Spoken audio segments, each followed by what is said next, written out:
Well, good evening, everybody, and welcome to WrestleScope TV. And well, as you saw from the opening graphic, and I really, really wish um, that we had a different story to tell here tonight. But Windham Rotunda, Bray Wyatt, has passed away at the age of 36 years old, and some details have now been released from Sean Ross Sapp on Fightful Select. And let me see, I'm going to attempt to pull up his tweet here. Here we go. Let me it's been a while since I've done this, so I have to remember exactly how to do this. I'm a little bit out of practice with this, so oh, wait, I know what I need to do. Hold on. I've got to get this into that screen. There we go. And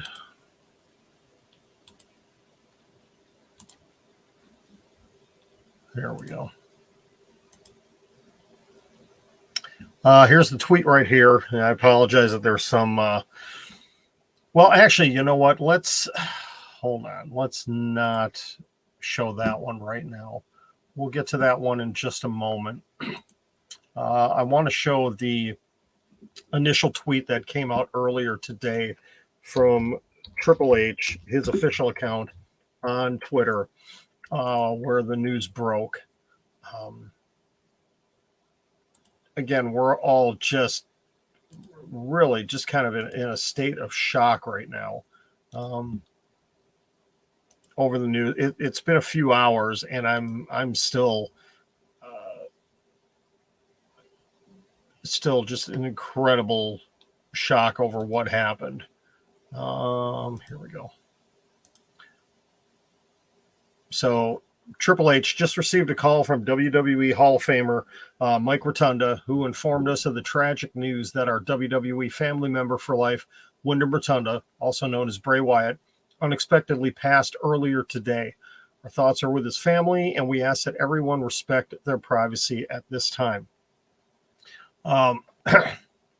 So at that point in time, obviously, everybody was jumping on the internet. Everybody was jumping on live.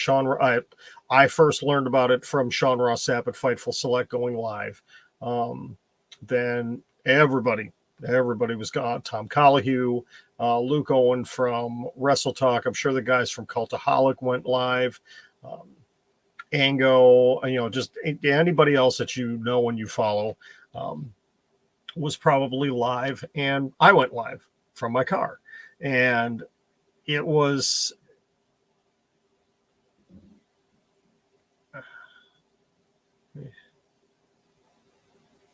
okay. I don't know what in the world that is. Okay. Yeah, Blake, I haven't cried, but I'm still in a state of shock. Lucas, yep, definitely.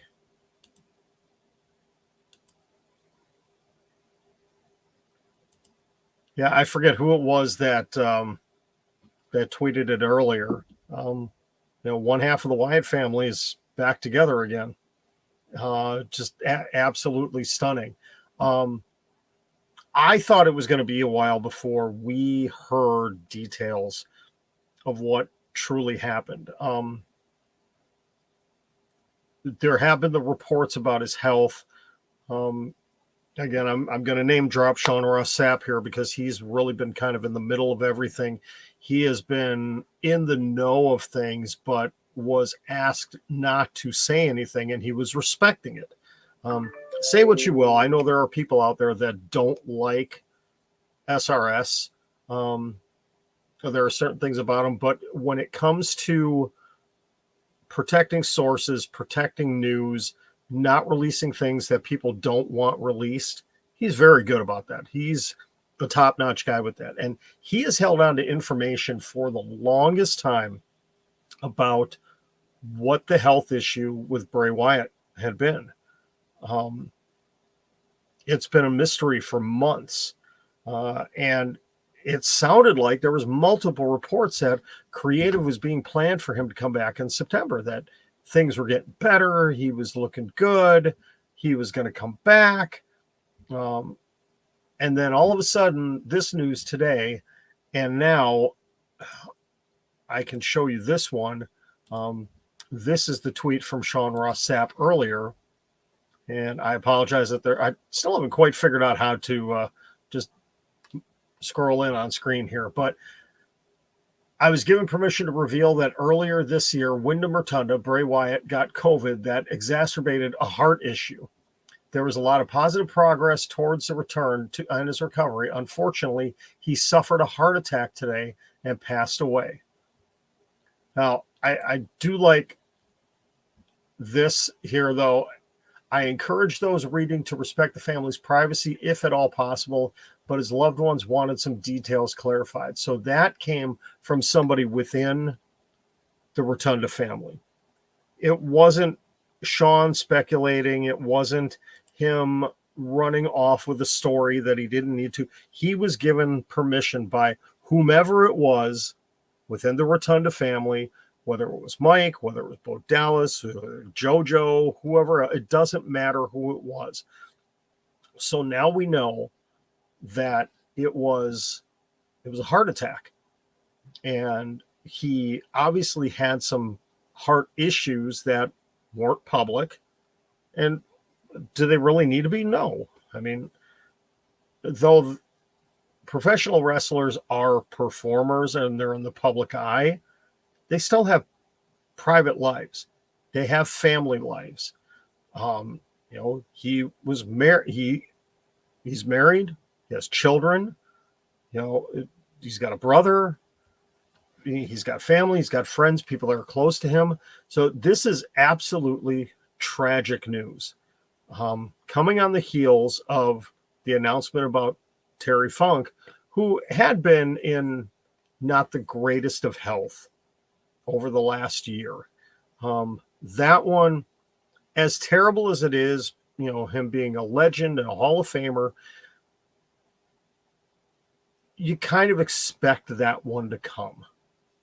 It's never easy, but somebody that had disappeared off of our TV, was really off the radar for months, and was speculated at coming back, and all of a sudden, it's much like the news about Jay Briscoe just a few months ago, where, just out of the blue, he was in a terrible car accident with his daughters and passed away.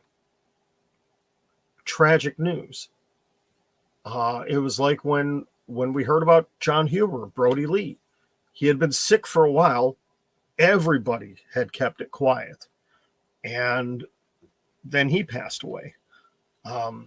It's never easy. It never is easy. And this one might be hitting harder for a lot of people because Bray Wyatt was such a unique character. Actually, a multitude of different characters. It was the most unique, creative, I think, we've ever seen in professional wrestling. And no one will be able to do what he has done. I mean, if you take a look at it, you look back at the beginnings, the Husky Harris character was, it was just a nothing, nobody big guy who was athletic and wasn't going to go anywhere. And then he went away, reinvented himself into what was originally, people called it a Waylon Mercy ripoff. If you remember what was that? The early to mid 1990s. Had to have been around 93, 94, 95. I don't remember. I'm curious. I've actually got to look and see when Dan Spivey did that character. Let's see.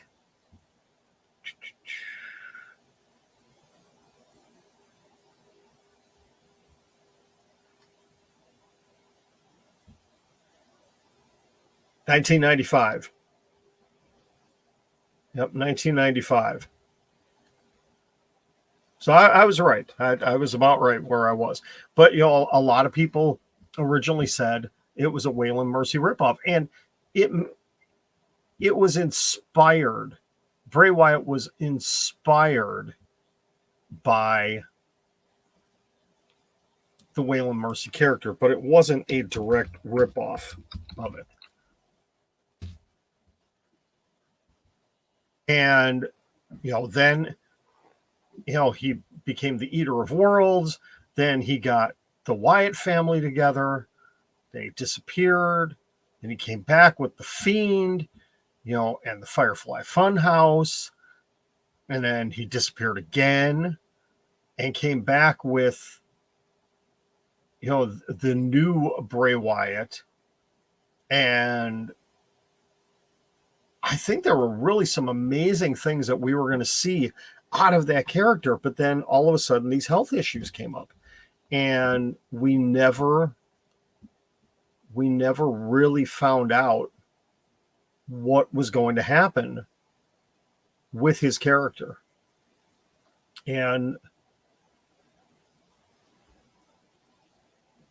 I saw somebody post it earlier, and it was hours before this news came out. What are your biggest what ifs in the world of wrestling? And, Bray Wyatt,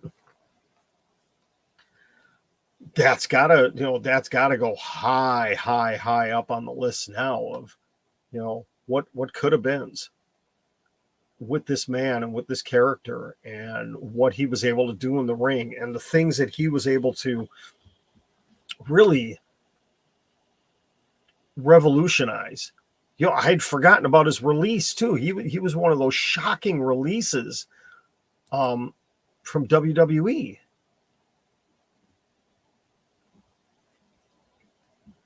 I remember going live that day and just in absolute stunned silence of how in the world do you let this guy go? Out of anybody and everybody that was released over that 12 to 18 month period of time in WWE, how in the world do you release Bray Wyatt? But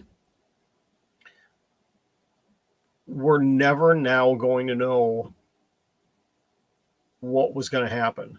We may end up getting some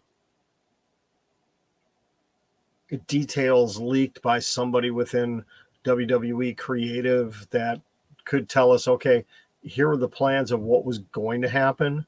I mean, we know early in the year, when he returned last fall, then ended up having that, that ill-fated match with LA Knight, that the plan was to put a Wyatt Six group together, or maybe it wasn't going to be named the Wyatt Six, but he was going to continue on with the, the on-screen friendship, whatever you want to call it, with Alexa Bliss. They were going to bring in Eric Young. I forget who else was mentioned in that. Let me see if I can find some details on that. Oh, here we go.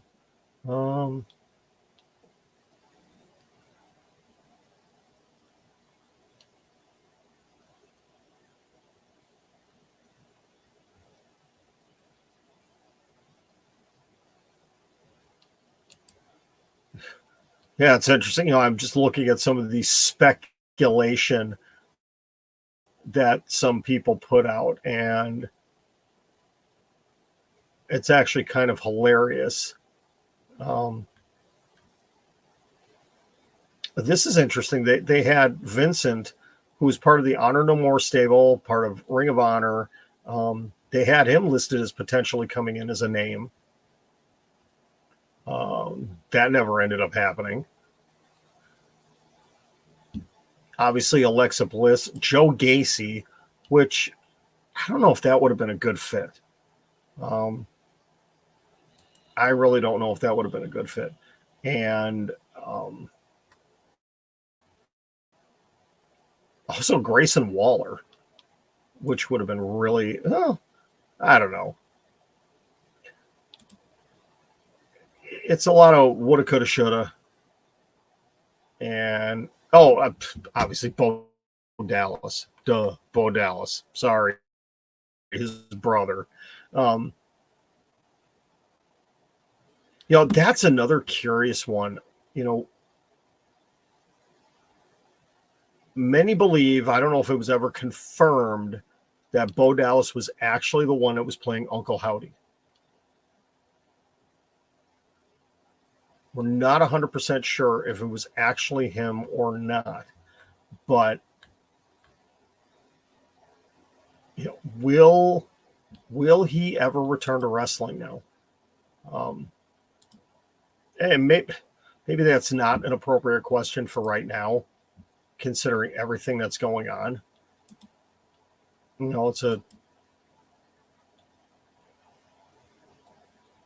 It's really a hard thing to talk about. But again, with this whole thing with Bray Wyatt and what could have been, there are so many things that could have been so much better for him. But obviously, it's been very well spoken about that Bray Wyatt had creative differences and issues with Vince McMahon. And that was one of the big reasons of why he was released, was because of those issues with Vince McMahon.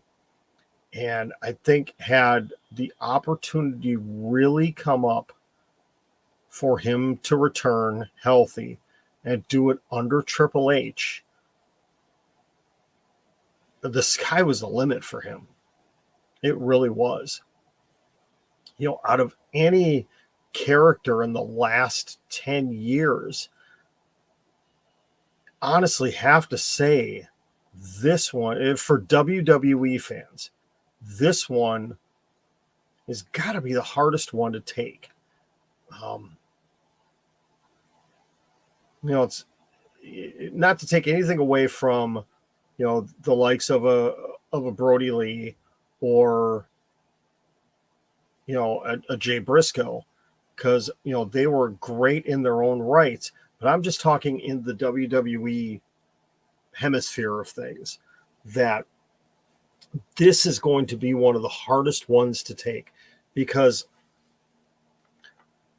Bray Wyatt was such a beloved character.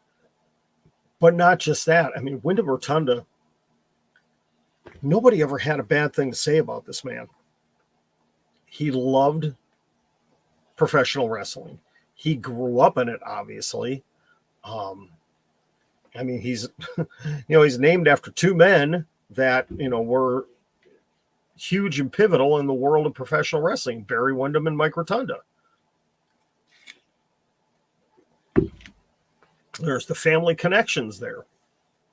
So, this one, I'm going to be really interested to see what WWE does tomorrow night. There's already been a call that, oh my goodness, they need to do a Bray Wyatt tribute show. I wouldn't be surprised if they did. They have done these sorts of things on short notice in the past. Eddie Guerrero, Chris Benoit, which obviously came to bite them in the rear end later. But do we want to see them dedicate an entire show to Bray Wyatt? I think it would be the appropriate thing to do. Because, because of his recency with the company, very much like, again, like I said, Eddie Guerrero, Chris Benoit, I think it would make perfect sense for them to do it. A good point was brought up by someone on Twitter that, well, they don't have a PLE this weekend, so they can easily get away from storylines. which, yeah, absolutely, they could. You could take a 2-hour break away from storylines to focus in on this man and what he did. You still have Braun Strowman, who is within the company. You have, LA Knight, who was his last opponent. You could bring back in some other people that have had matches against him. It would be great if they could get video from Randy Orton.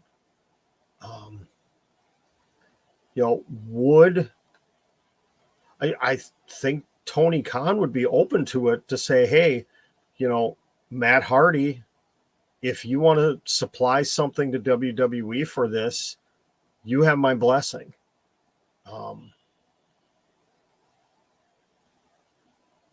John Moxley could do the same thing. I think that one would be just slightly harder. Bryan Danielson, maybe he could do one as well. Tony Khan, I believe, is the kind of guy that would allow that sort of thing. And Triple H, I could see, reaching out the olive branch and saying, hey, listen, we need this small favor. Would you mind allowing these guys?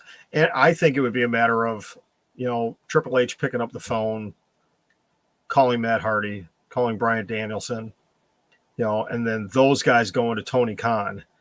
And I can't see there being an issue there at all, allowing them, to do video tributes. Obviously, in the case of a Bryan Danielson, he was always Daniel Bryan in WWE. Do you, if you put him on screen, do you list him as Daniel Bryan or Bryan Danielson? It would be the same thing with, John Moxley. If something like that would happen, would you list him as WWE star Dean Ambrose, or do you list him as John Moxley? I don't know. I would certainly hope so, if they go the route. And again, we won't know. We may not know until 8 p.m. Eastern time on Fox, if that's what WWE decides to do. I would certainly hope they will. I would guess that certain wrestling news people in the know will have information earlier tomorrow to be able to tell us. I know they'll do something for him. Maybe it'll just be video packages. I don't know. But I would certainly hope that they do a tribute show. If WWE does not do a full tribute show, I will not be disappointed, because it's going to be hard though too, because you just had Terry Funk pass away yesterday, and they did post some things on their social media. How do you overshadow Terry Funk? Even though his time in the WWE wasn't the greatest, I mean, he was in the later part of his career. He had the awful Chainsaw Charlie gimmick, but he's a WWE Hall of Famer. He's a legend, former NWA World Heavyweight Champion. You can't overshadow that on the next show after his death. So, it's hard. I obviously, in situations like this, I do not envy the WWE powers that be that need to make decisions like this. It cannot be easy. It really can't be. The other question that's popped up is, will AEW do anything? Obviously, Windham Rotunda never wrestled for AEW, but he has a lot of friends there.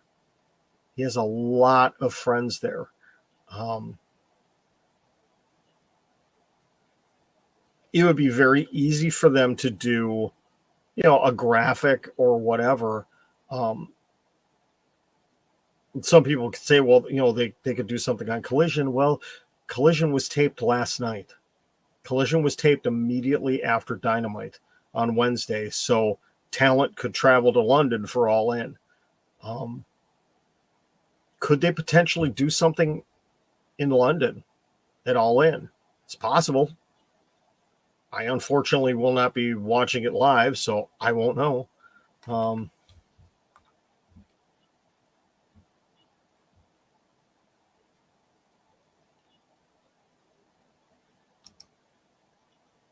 Again, can't find my mouse here. Durich, how you doing? Good to see you. Yes, I do remember how to pronounce it. Wait, hold on. Oh, wait. Yes, the Brody Lee tribute show was a difficult one to watch. Just because of the it was so much like the Eddie Guerrero one. But I think that one hit harder because, again, that was a shock to all of us because none of us knew that he was sick, that there was something going on with him. We didn't know. And when that was announced and then, they did the show and, we saw Brody Jr. out there with the boots with Cody, and that was tough. That was really tough. I guess, I'm going to wrap this up because there's nothing else here, but, I am absolutely amazed. Well, I'm not amazed, but it's just incredible to see the amount of outpouring there is for Windham Rotunda on Twitter from people that worked with him, people that are in the industry that didn't work with him. Some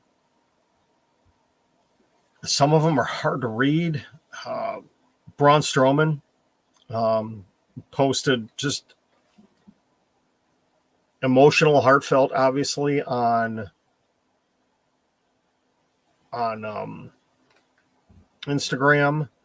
Alexa Bliss, who is obviously here are some results. Sorry. She posted, obviously.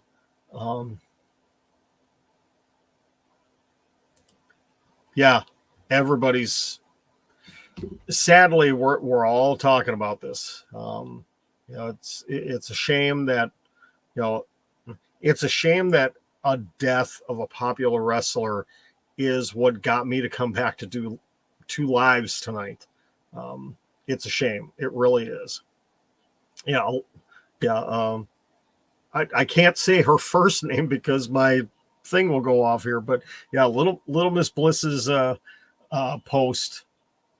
Yeah, that was incredible.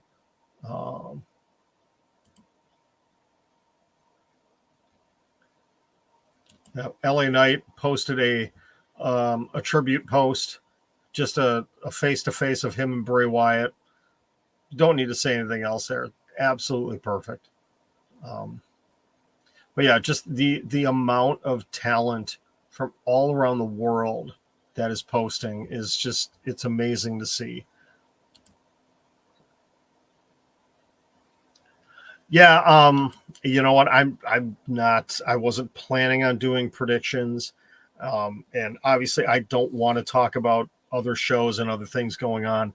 I want this to be solely focused on Windham Rotunda, Bray Wyatt and his family. And really, I'm actually going to wrap this up because there's really not much else to say. But this proves once again that life is short. And yep, Durich, you are right. Only 36 years old. I mean, that is so young. He had so much time left, not just in his career, but, family and everything else. I mean, we're losing these guys way too young. Jay Briscoe, Brody Lee, just way too young. So many others as well.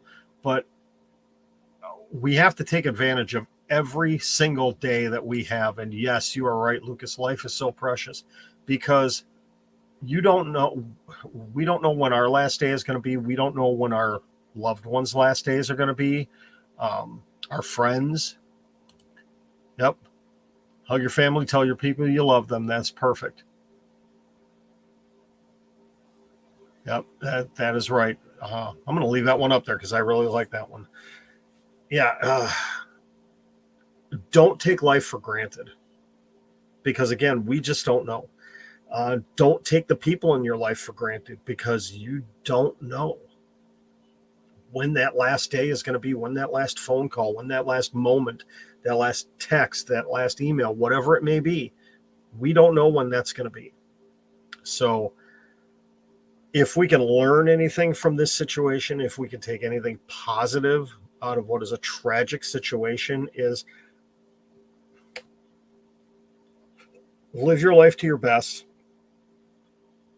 Don't overlook anything, and just cherish the people you have around you because you don't know when you're not going to have them around again. We just don't know that. So thoughts and prayers go out to the entire Rotunda family,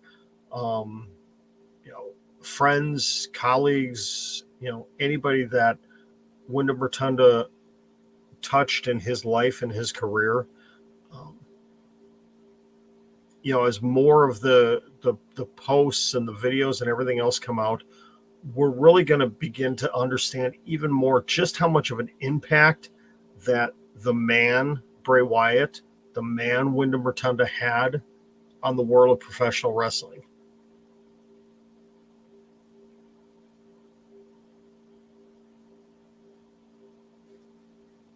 Yeah, Durrett, you're right. His dad needed to tell Triple H. Yeah, and keep in mind again, he's leaving behind a wife, he's leaving behind children, a brother, a mom and dad. So many left behind, and obviously countless friends and colleagues as well. So, I think I'm just going to leave it at that note, folks. Thank you very much for everybody that joined in on this live. If you're watching, on replay, I greatly appreciate it. Please, thank you to the people that have been in here in the live for, keeping the comments respectful. Unfortunately, it wasn't the case on TikTok earlier. But, y'all know how social media can be. That it can be a very toxic place. So if you're watching this on replay, please keep your comments respectful. Whether you liked the character or not, this is a man we're talking about. This is somebody's husband, somebody's father, somebody's son, somebody's brother that just passed away. Don't be a jerk, okay? Don't be a jerk. Because you wouldn't want people talking about your family that way, would you? If it was happening to you. So don't do it to somebody else. I am John from WrestleScope. Thank you very much. Let's all just keep the Rotunda family in our thoughts and prayers. When will I be back again? I don't know. Who knows? But hopefully the next time around, it will be much happier news than this. So thank you very much for tuning in. Have a great night, everybody. And let's remember the good times with Windham Rotunda, Bray Wyatt.